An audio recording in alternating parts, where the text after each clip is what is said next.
Yes, haleluya, Tuhan baik. Shalom, saudaraku. Seperti yang tertulis dalam Hosea 6 ayat 6 berkata, bukanlah persembahanmu yang diinginkan oleh Tuhan, melainkan hati dan hidupmu yang dikehendakinya. Demikian juga Mazmur pasal 40 ditulis oleh Asaf, yang mengajak umat Yahudi untuk memiliki pola pikir yang benar. Ada banyak orang Israel atau Yahudi yang berpikir bahwa dengan memberikan persembahan korban kepada Tuhan itu sudah cukup. Tetapi sebenarnya itu bukan yang Tuhan maksudkan. Dalam ayat yang ke-14, Tuhan berfirman agar kita mempersembahkan syukur sebagai korban kepadanya dan membayar najar kepada Yang Maha Tinggi. Saudara yang dikasihi oleh Tuhan, sebagai umat Tuhan, kita harus memahami bahwa seluruh binatang korban yang telah diajarkan kepada kita itu melambangkan bahwa Tuhanlah yang berkorban untuk kita, bukan manusia yang berkorban untuk Tuhan. Seperti yang tertulis dalam Roma 12 ayat 1, kita diminta untuk mempersembahkan tubuh kita sebagai persembahan yang hidup, yang kudus dan berkenan kepada Tuhan sebagai wujud ibadah kita yang sejati.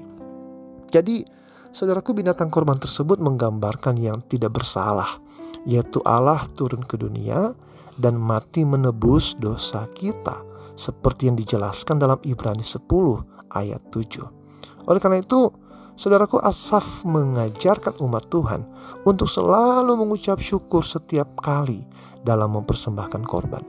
Hal ini sebagai tanda mengingat betapa baiknya Tuhan dan bahwa Dia tidak memerlukan persembahan kita, melainkan hati yang tulus serta nazar yang ditepati.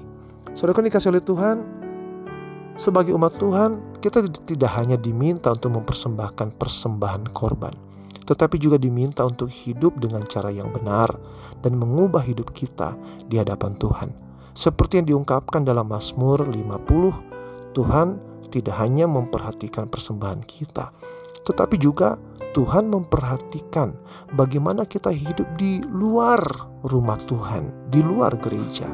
Jangan sampai kita menjadi seperti pelayan yang hanya memperlihatkan tampilan luar saja, tetapi tidak memiliki hidup yang benar di hadapan Tuhan. Jadi saudara yang dikasihi oleh Tuhan, mari kita hidup dengan cara yang lebih baik dan mengucap syukur kepada Tuhan setiap saat. Kita harus berani hidup untuk apa yang Tuhan kehendaki dari kita dan memberikan yang terbaik dalam hidup kita.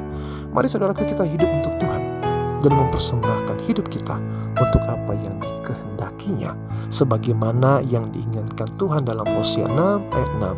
Sebab aku menyukai kasih setia dan bukan korban sembelihan, dan menyukai pengenalan akan Allah lebih daripada korban-korban bakaran. Tuhan memberkati kita semuanya. Shalom.